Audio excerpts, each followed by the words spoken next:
तर पहा, आता आपण पाहणार आहोत काळ काम वेग। या काळ काम वेगवर आधारित असणारे आपले गणित। तर पहिला प्रश्न काय आहे, तासी 90 किलोमीटर वेगाने जाणारा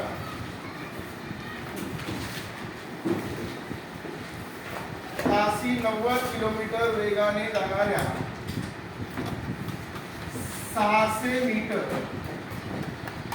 लांबीच्या आगगाडीस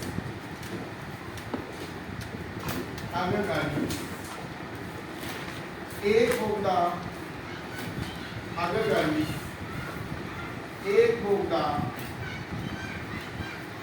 ओलांडण्यास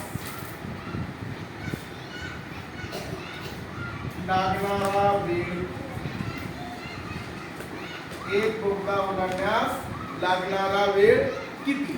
आता पहा, इथं तुम्हाला काय सांगितलंय की तासी 90 किलोमीटर वेगाने जाणाऱ्या 600 मीटर लांबीच्या आगगाडीस एक बोगदा ओलांडण्यास लागणारा वेळ किती।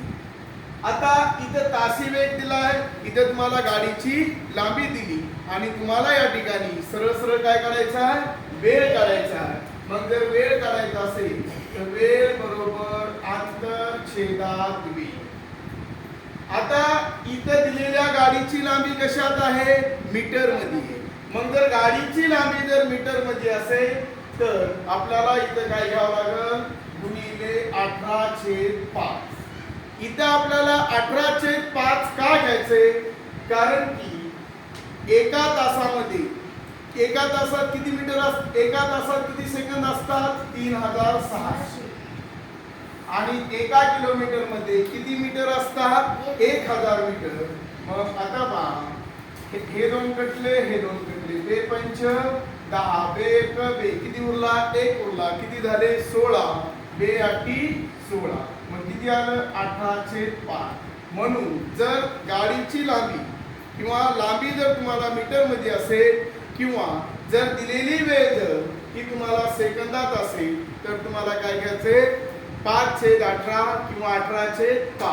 आता 18/5 कधी घ्यायचं आणि 5/18 कधी घ्यायचं, ज्यावेळेस तुम्हाला वेग आणि वेळ जर काढायचा असेल, ज्यावेळेस तुम्हाला वेग आणि वेळ काढायचा असेल तर तुम्हाला काय घ्यायचं 18/5।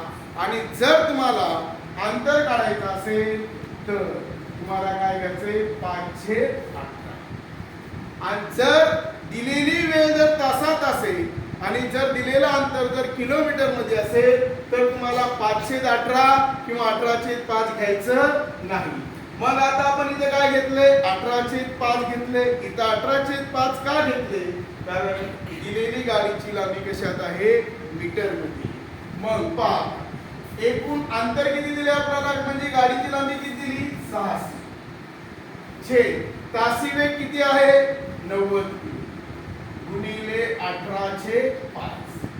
आता काय करायची, काटाकाटी, हा शून्य कटला, हा शून्य कटला। आता पहा, 9 1 9, 9 दोन्ही 18, परत 5 1 5, 5 1 5, 5 नी 6 ला भागल्याच्या नंतर किती उरला 1, म्हणजे इथे किती झाले, 10, 5 दोन्ही 10। आता काय उरलं का नाही, फक्त वरी काय उरलं 12 गुणिले 2, मग 12 दोन्ही 24। आलेलं उत्तर हे कशात असणार आहे, सेकंदात। मग उत्तर काय आपलं 24 सेकंद। ओके, बंद।